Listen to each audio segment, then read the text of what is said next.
Je n'aurais jamais imaginé que ma passion pour l'escalade me conduirait à affronter la mort elle-même. Je m'appelle Elanar Caldwell. À 42 ans, je vivais à Helena, dans le Montana, une existence que beaucoup qualifieraient de stable et confortable.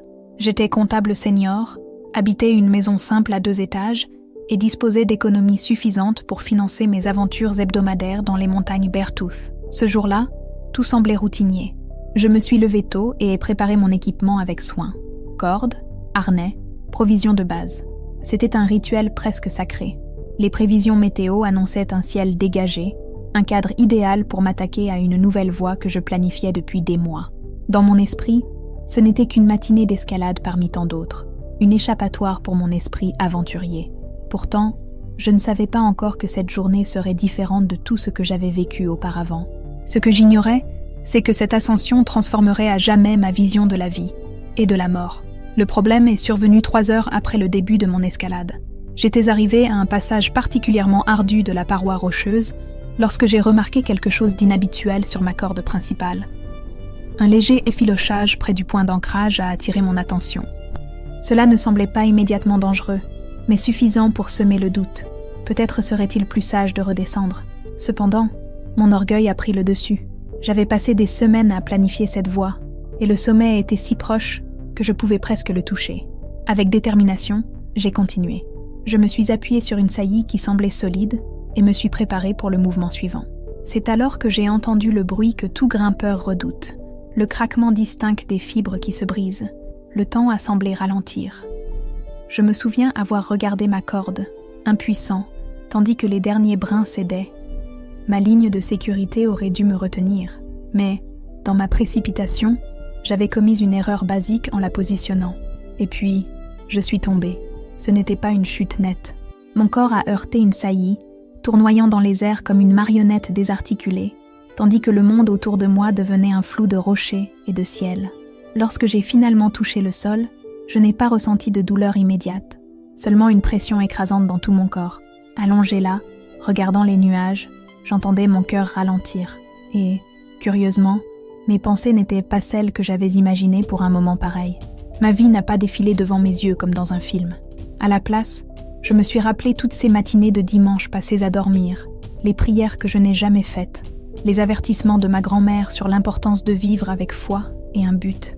Je me suis toujours considéré comme chrétien, mais là, allongé sur le sol, j'ai compris à quel point ma foi avait été tiède. Puis, la douleur est arrivée, se propageant à travers chaque terminaison nerveuse. J'ai essayé de bouger, mais mes jambes restaient immobiles. Mon téléphone, écrasé dans l'impact, était inutilisable. Quant au grimpeur le plus proche, il devait probablement être à des kilomètres. Alors que ma vision commençait à s'obscurcir, j'ai fait quelque chose que je n'avais pas fait depuis l'enfance. J'ai prié. Pas une prière mécanique ou conventionnelle, mais une véritable supplication, née du désespoir le plus profond. « Jésus », ai-je murmuré, mes lèvres tachées de sang. « Si tu es réel, si tu es vraiment Dieu, s'il te plaît, aide-moi. Je suis désolée d'avoir douté. Pardonne-moi d'avoir vécu comme si tu n'avais pas d'importance. S'il te plaît, je ne veux pas mourir ainsi. » Avant de perdre connaissance, une dernière sensation m'a enveloppée. C'était une chaleur, mais pas celle de la douleur. C'était comme si quelqu'un avait enveloppé mon âme dans une couverture chaude et réconfortante. Puis, l'obscurité est venue. À ce moment-là, je ne savais pas encore que cet instant marquerait le début d'un voyage qui remettrait en question tout ce que je pensais savoir sur la réalité, la vérité et les forces invisibles qui agissent autour de nous. Mes signes vitaux se sont arrêtés dans l'hélicoptère de secours. Environ 20 minutes après ma chute. Pendant 16 minutes, j'ai été cliniquement mort. Mais ce qui s'est passé pendant ce laps de temps n'était pas seulement extraordinaire, c'était terrifiant. Cela a révélé des vérités profondes sur l'antéchrist à venir, les illusions subtiles qui imprègnent le monde, et surtout, pourquoi tant de personnes religieuses se dirigent vers l'enfer sans même s'en rendre compte. La transition de la vie à la mort n'a pas été comme une extinction progressive, un endormissement. Elle a été brutale, comme être violemment aspirée dans un tunnel de lumière pure.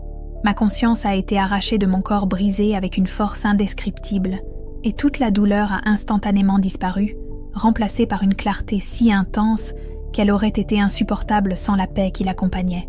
Soudain, je flottais au-dessus de mon corps, dans l'hélicoptère. Je pouvais voir l'équipe médicale s'activer frénétiquement. pratiquant une RCP, administrant des médicaments, comme si elle était prisonnière d'un ralenti. Mais ce qui a vraiment capté mon attention n'était pas cette scène terrestre. C'étaient les êtres de lumière qui planaient autour d'eux. Ces êtres n'étaient pas les petits chérubins adorables des peintures de la Renaissance. C'étaient des créatures puissantes et majestueuses, rayonnant de force et de sainteté. Des anges, ai-je compris. De vrais anges. Mais ils n'étaient pas seuls. Dans les ombres alentours, il y avait d'autres entités. Des choses sombres, déformées, faites d'une obscurité vivante. Leurs yeux brillaient d'une malice froide, et leur présence était étouffante. Instinctivement, je savais ce qu'elles étaient, des démons. Ils observaient, attendant, tels des prédateurs à l'affût. Bien qu'ils ne puissent approcher à cause de la présence des anges, leur simple existence suffisait à ébranler profondément tout ce que je pensais savoir. Avant de pouvoir analyser davantage, je ressentis une traction douce mais irrésistible vers le haut. L'hélicoptère, mon corps, toute la scène terrestre disparurent. Je voyageais à grande vitesse à travers un tunnel de lumière pure. Mais ce n'était pas la fameuse « lumière au bout du tunnel » que tant de gens décrivent. C'était autre chose. En avançant, je commençais à voir ce que je ne peux décrire que comme des fenêtres donnant sur les vies des gens. Dans l'une de ces fenêtres, j'ai vu une femme créant du contenu en ligne. Autour d'elle, une obscurité tourbillonnait comme une brume invisible à ses yeux. Derrière elle, un démon murmurait des mensonges sur l'émancipation et la liberté financière, tandis que des chaînes d'addiction et de désespoir s'enroulaient progressivement autour de son âme. Elle croyait être maître de sa vie, mais elle était manipulée, vendant non seulement son corps, mais aussi son âme. Dans une autre vision, j'ai vu un imam prêcher avec fierté devant sa congrégation. Derrière lui, à ma grande stupeur, se trouvait Mahomet lui-même, dans un état de tourment indescriptible, essayant désespérément d'avertir ses adeptes. Mais sa voix leur était inaudible. J'ai alors compris l'étendue profonde des mensonges des faux prophètes, un cancer spirituel ayant contaminé des générations et détourné d'innombrables âmes du véritable chemin de la rédemption. Les visions se poursuivaient. Des foules de personnes suivaient différentes croyances spirituelles, des religions orientales et philosophies du Nouvel Âge à l'athéisme. Chaque groupe était entouré de démons déguisés en guides spirituels et êtres illuminés. Ces esprits manipulaient les désirs, les blessures émotionnelles et l'orgueil de chacun pour les éloigner du Christ, créant des illusions sur mesure qui semblaient si vraies pour leurs victimes. Je me trouvais face à une réalité spirituelle que je n'aurais jamais pu imaginer, et chaque vision était un rappel douloureux de l'ampleur des mensonges dans lesquels l'humanité est piégée. Là, j'ai compris que la guerre spirituelle n'est pas qu'une métaphore, mais une bataille constante et féroce, se déroulant à chaque instant, souvent invisible pour ceux qui en auraient le plus besoin. Ce que j'ai vu ensuite m'a terrifiée d'une manière presque indescriptible.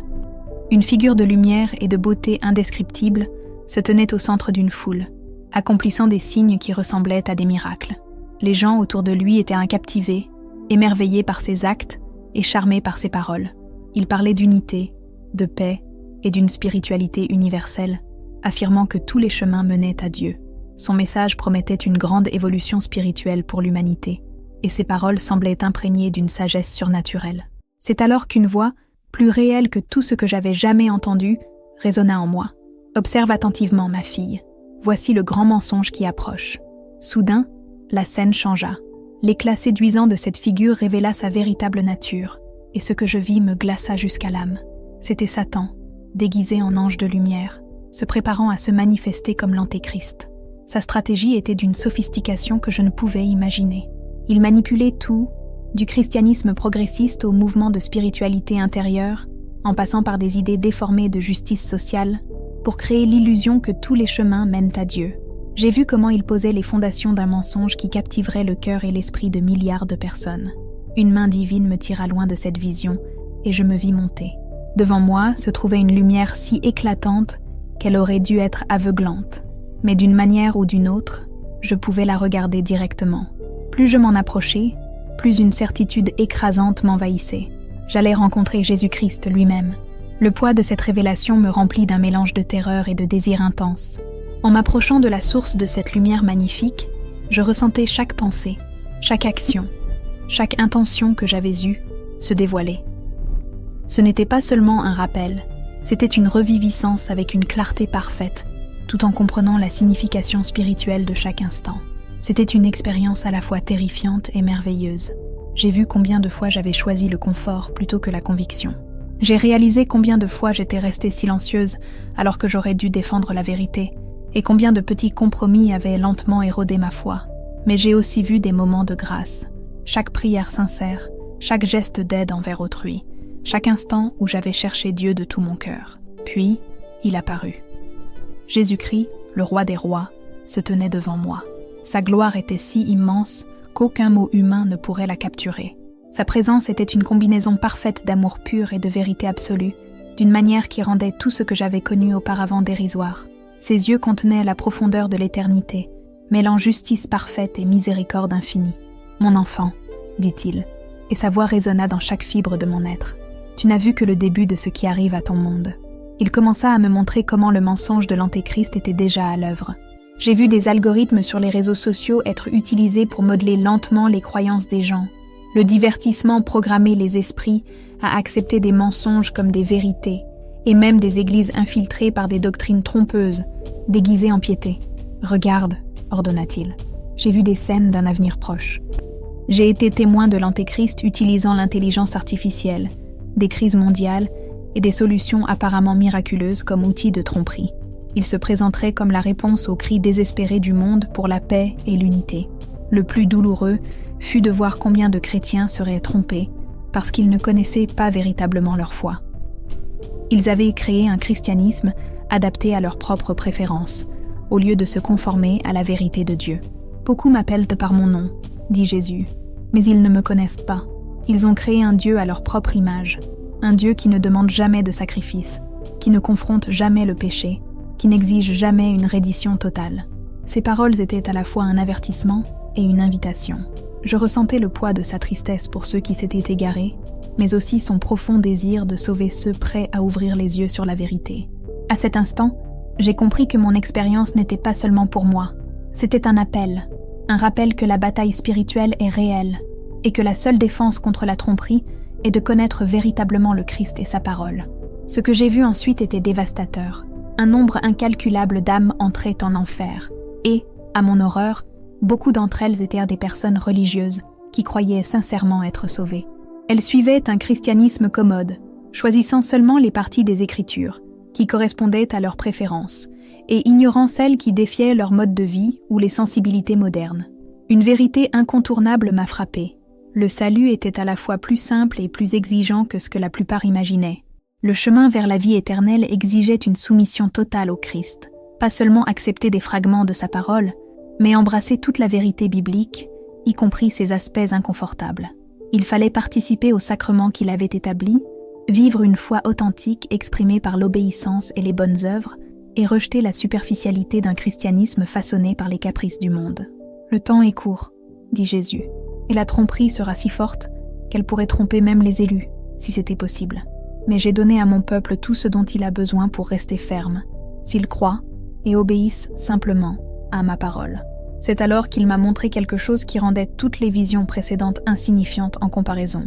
J'ai vu comment le système de l'Antéchrist prendrait forme par des étapes soigneusement planifiées, chacune présentée comme une solution bénéfique et progressiste pour un monde en crise. « Regarde attentivement, dit Jésus, et vois comment l'ennemi déforme la vérité pour créer des mensonges séduisants, adaptés à l'orgueil et aux désirs humains. J'ai assisté à une série de crises globales, économiques, environnementale et sociale, qui plongerait le monde dans la peur et le désespoir. Dans ce chaos, l'Antéchrist émergerait comme un leader charismatique, offrant des solutions miraculeuses. Ses promesses, au début, semblaient nobles: fraternité universelle, préservation de l'environnement, égalité économique et unité spirituelle. Mais cachée sous ces concepts attrayants, se trouvait une tromperie sombre et insidieuse. J'ai vu comment il utiliserait une technologie avancée pour réaliser des signes et des prodiges qui trompèrent les foules. Des hologrammes projetés dans le ciel feraient croire à des messages divins. Des systèmes d'intelligence artificielle extraordinairement avancés donneraient l'illusion de prédire l'avenir, trompant même les plus sceptiques. Des communications prétendument établies avec des êtres avancés seraient en réalité des démons déguisés, manipulant les cœurs et les esprits. « Regarde, continua Jésus, comment il ne me nie pas immédiatement, mais redéfinit qui je suis. Ainsi, j'ai vu l'Antéchrist réinterpréter la figure de Jésus, diluant son autorité et vidant le sens de son sacrifice à la croix. Il présenterait un Christ qui s'adaptait aux préférences de tous, un Christ qui n'exigeait aucun repentir, ne confrontait pas le péché et ne demandait aucune soumission totale. Cette redéfinition était le piège le plus insidieux de tous. Le message semblait inclusif, progressiste et même empreint d'amour, mais c'était une falsification qui éloignait les gens du vrai Christ et de sa salut. La tromperie sera si séduisante que beaucoup la suivront volontiers, sans réaliser qu'ils échangent la vérité contre la condamnation éternelle, dit Jésus. Alors que ces visions se déroulaient, le poids de ce que j'étais en train de voir devenait presque insupportable. J'ai compris que le monde était préparé à embrasser ce leader, attiré par des promesses qui résonnaient avec les désirs les plus profonds du cœur humain, mais qui, en réalité, menaient à la destruction. Cependant, j'ai aussi compris que ceux qui resteraient nés fidèles à la vérité, qui rejetteraient le confort des mensonges et chercheraient le vrai Christ de tout leur cœur, auraient la force de résister. Le chemin est étroit, dit Jésus, mais ceux qui persévéreront jusqu'à la fin seront sauvés. Ces paroles étaient à la fois un avertissement et une promesse. Et à ce moment-là, j'ai pleinement réalisé que mon expérience n'était pas seulement pour moi, mais un appel urgent à alerter et à préparer les autres pour ce qui est à venir. J'ai vu l'Antéchrist parler de Jésus, mais pas comme du Fils divin de Dieu. À la place, il le présentait comme un enseignant éclairé parmi tant d'autres, quelqu'un qui avait apporté des enseignements valables, mais non exclusifs. Ce faux Christ se prétendait le sommet de toutes les traditions religieuses, l'unificateur de toutes les croyances sous une seule bannière spirituelle.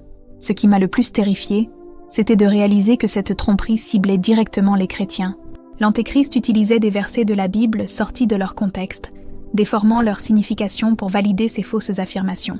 Il accomplissait des miracles qui semblaient correspondre à des prophéties bibliques, créant l'illusion d'authenticité. De plus, il promouvait des valeurs apparemment chrétiennes, mais de manière subtile. Il sapait les vérités fondamentales de la foi. J'ai vu de grandes réunions interreligieuses où la croix du Christ était placée à côté de symboles d'autres religions, comme s'ils étaient équivalents.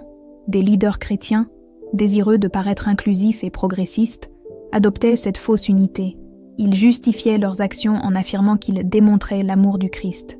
Mais, en réalité, ils niaient l'exclusivité de sa vérité. Jésus m'a montré comment cette tromperie attirerait 3 groupes spécifiques de chrétiens. Le premier groupe comprenait ceux qui valorisaient les expériences émotionnelles au-dessus de la vérité biblique.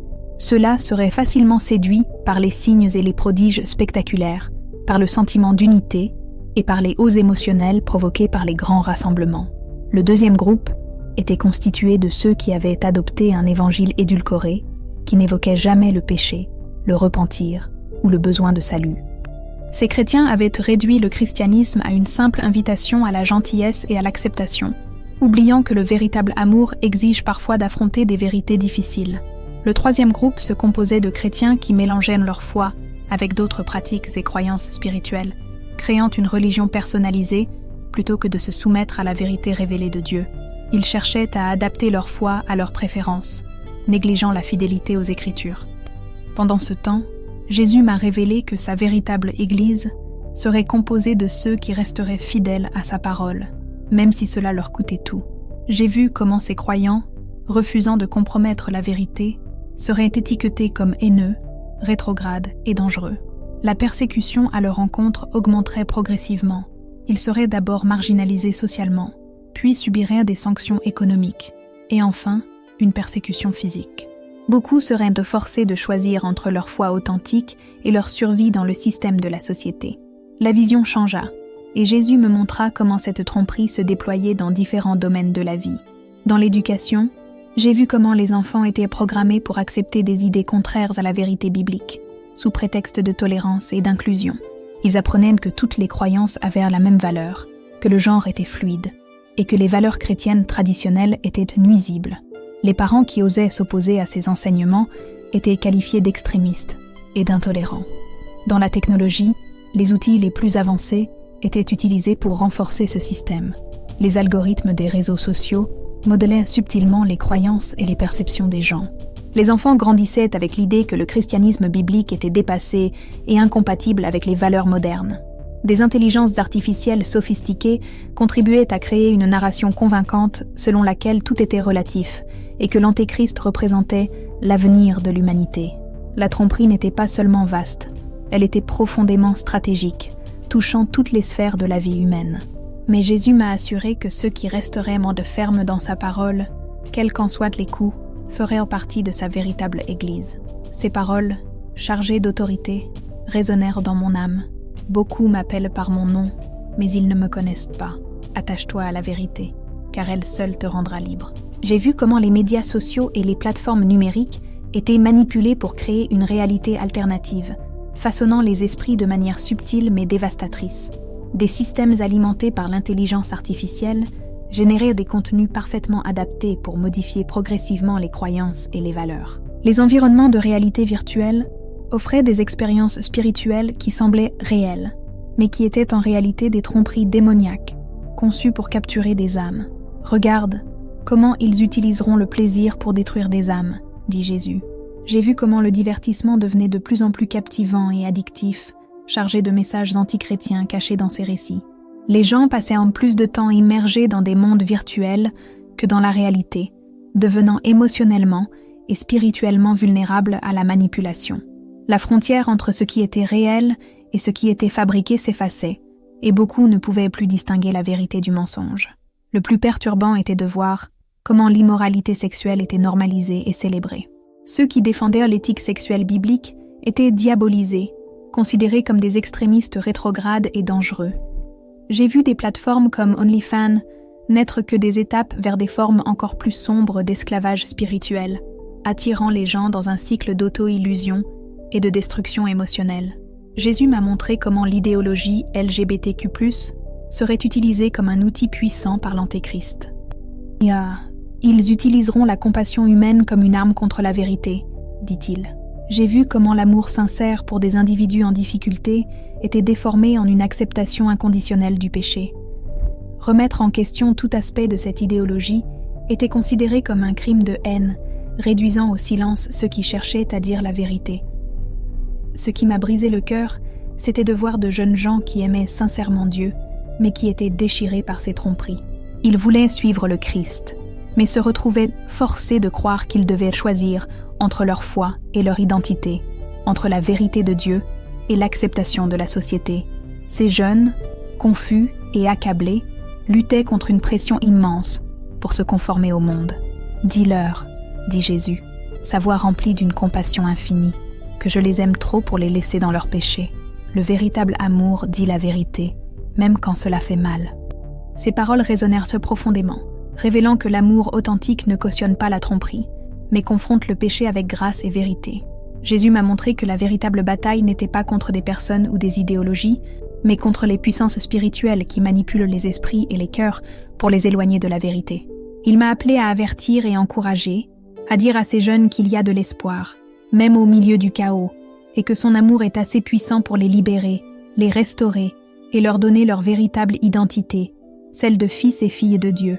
Il m'a été montré comment l'Antéchrist se présenterait comme un défenseur des opprimés, promettant la liberté, tout en asservissant les gens à leurs propres désirs et au péché. Il redéfinirait l'amour, pour signifier une acceptation inconditionnelle de tous les comportements, et la vérité, comme étant simplement ce que chaque individu ressentirait, comme juste pour lui. Mes enfants doivent comprendre, dit Jésus, que le véritable amour signifie parfois dire non. Aucune liberté véritable ne vient du rejet de mon plan. Elle n'existe qu'en vivant en accord avec lui. La vision continua, révélant comment les enseignements islamiques joueraient un rôle significatif dans la tromperie des derniers temps. J'ai vu Mahomet en tourment, essayant désespérément d'avertir ses adeptes qu'ils avaient été trompés. L'Antéchrist utiliserait des éléments des prophéties islamiques pour renforcer son mensonge, convainquant de nombreux musulmans qu'il était le leader promis dans leurs écritures. Il n'y a qu'un seul chemin vers le Père, déclara Jésus, et c'est par moi. Tous les autres chemins, aussi sincères qu'ils puissent paraître, mènent à la destruction. Soudain, l'atmosphère de la vision changea. La lumière autour de Jésus s'intensifia, et un sentiment écrasant d'urgence émanait de sa présence. Il me montra le temps juste avant son retour. « Beaucoup de mes enfants dorment, dit-il, croyant qu'ils ont des années ou des décennies pour se préparer. Mais le temps est plus court qu'ils ne le pensent. » J'ai vu comment le système de l'Antéchrist commencerait à mettre en place une monnaie numérique mondiale. Au début, cela semblait être une solution miraculeuse à la pauvreté, à la corruption et aux inégalités financières. Mais il devint vite clair que le véritable objectif était un contrôle total sur tous les aspects de la vie. Ceux qui refusaient de se conformer au nouveau système spirituel seraient progressivement exclus de la société. « Observe comment le choix sera subtil au début, » dit Jésus. « Les compromis sembleront petits, raisonnables, empreints d'amour. J'ai vu comment cela commencerait par des demandes apparemment inoffensives, des chrétiens invités à ajouter des prières inclusives à leur culte, à supprimer des passages des Écritures susceptibles d'être considérés comme offensants et à célébrer l'amour sous toutes ses formes. Chaque compromis semblait insignifiant, voire louable, mais, ensemble, ils éloignaient peu à peu les gens de la vérité. Puis, la vision changea, et Jésus me montra des groupes spécifiques de personnes durant la tribulation qui approchait. Tout d'abord, j'ai vu des chrétiens fidèles qui restaient fermes dans la vérité biblique. Ils faisaient face à une persécution intense, perdant leur emploi, leur maison et leur statut social, mais ils étaient remplis d'une paix et d'une joie surnaturelle, ancrés dans la certitude absolue de leur foi. En contraste, j'ai vu des chrétiens tièdes, ceux qui allaient à l'église, mais ne s'étaient jamais totalement abandonnés à Christ. Confrontés à la possibilité de tout perdre pour leur foi, beaucoup choisissaient le confort plutôt que la vérité. Ils rationalisaient leurs décisions en disant que Dieu comprendrait, que le christianisme consiste en amour, pas en règles, et que les temps avaient changé. J'ai également vu comment des influenceurs sur les réseaux sociaux, notamment ceux impliqués dans la création de contenu pour adultes, deviendraient des outils puissants pour l'Antéchrist. Avec leurs vastes audiences et leur capacité à façonner les opinions, ils promouvraient le nouveau système spirituel. Beaucoup croyaient sincèrement qu'ils faisaient le bien, diffusant des messages d'amour et d'acceptation, alors qu'en réalité, ils conduisaient des millions de personnes dans l'erreur. La tromperie sera si parfaite, dit Jésus, que sans une dévotion totale à ma parole et à mon esprit, personne ne pourra y résister. J'ai vu comment l'Antéchrist utiliserait l'intelligence artificielle pour créer des expériences spirituelles personnalisées. Des conseillers spirituels alimentés par l'IA, qui semblaient connaître intimement chaque individu, citaient des Écritures et offraient des conseils apparemment sages, mais détournaient lentement les gens de la vraie foi. Les scènes les plus douloureuses concernaient les enfants et les adolescents. Dans les écoles, le christianisme biblique était présenté comme dangereux et nuisible. Les jeunes croyants faisaient face à une pression immense pour se conformer ou se retrouvaient complètement isolés.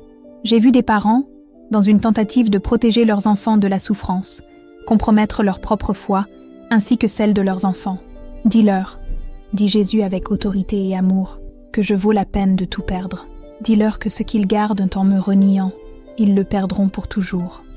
Mais ce qu'ils perdront à cause de moi, ils le garderont pour l'éternité. » Ces paroles étaient à la fois un appel et une promesse, rappelant que les sacrifices terrestres sont insignifiants comparés à la gloire éternelle qui attend ceux qui restent fidèles. Jésus me montra comment les croyants peuvent se préparer à ce qui vient. Et ce n'était pas aussi simple que de stocker des provisions ou de construire des abris. L'accent était mis sur quelque chose d'infiniment plus important, renforcer les fondations spirituelles. Beaucoup de mes enfants pensent qu'ils sont prêts parce qu'ils savent des choses sur moi, dit-il. Mais dans la tromperie à venir, seuls ceux qui me connaissent réellement resteront fermes. J'ai vu combien il serait crucial pour les chrétiens d'être profondément enracinés dans la doctrine orthodoxe et les pratiques spirituelles authentiques.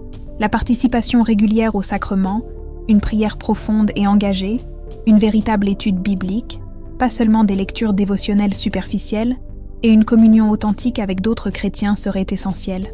Ces pratiques ne seraient pas seulement des éléments de foi, mais des outils indispensables pour survivre spirituellement. La vision changea, et Jésus me montra comment l'ennemi était déjà en train de corroder ses fondations. J'ai vu des églises raccourcir leur culte, retirer les doctrines jugées difficiles ou inconfortables, et remplacer l'adoration révérencieuse par du divertissement.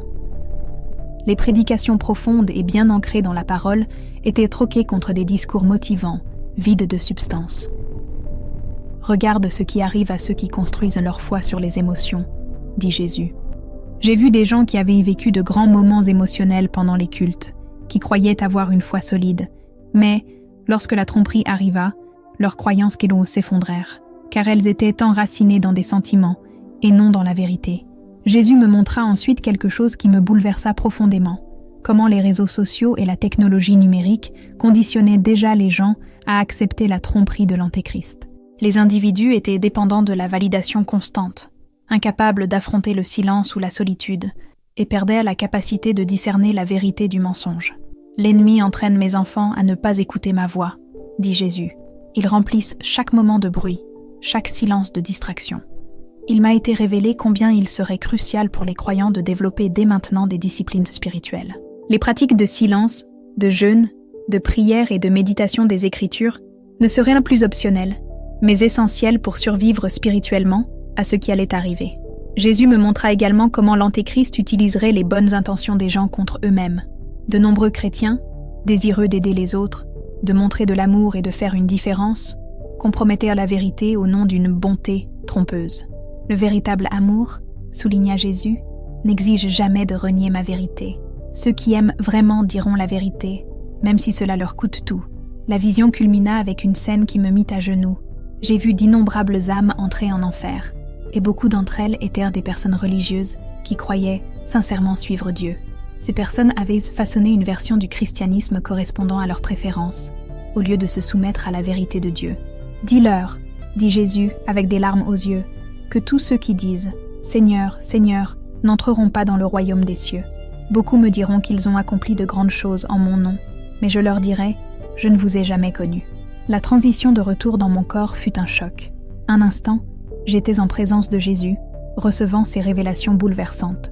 L'instant suivant, je me retrouvais haletant dans un lit d'hôpital. Mon corps semblait avoir été écrasé par un camion. L'équipe médicale décrivit ma récupération comme un miracle. Plusieurs os fracturés, des hémorragies internes et 16 minutes sans battement cardiaque. Je devrais être mort, ou, au minimum, souffrir de graves lésions cérébrales. Pourtant, j'étais là, pleinement conscient et lucide, bien que dans une douleur considérable. Pendant ma convalescence, j'ai lutté pour traiter tout ce que j'avais vu. Le poids du message que j'avais reçu semblait écrasant. Comment pourrais-je transmettre l'urgence et l'importance de ce que Jésus m'avait révélé? Lorsque j'ai essayé de raconter mon expérience aux médecins et aux infirmiers, la plupart d'entre eux ont probablement pensé que je souffrais de psychose induite par les soins intensifs. Pourtant, je savais que le message était clair et urgent. Le temps est court, et la préparation spirituelle est la seule défense contre la tromperie à venir. Je savais, sans l'ombre d'un doute, que ce que j'avais vu était réel. Plus encore, je ressentais un changement profond et irréversible en moi. Les choses qui me semblaient cruciales auparavant, ma carrière, mes plans de retraite ou mon statut social, paraissaient désormais insignifiantes face aux réalités éternelles que j'avais contemplées. Le plus difficile fut de constater comment les personnes autour de moi continuaient à vivre leur vie comme si tout était normal, complètement inconscientes de la tromperie spirituelle qui était déjà à l'œuvre.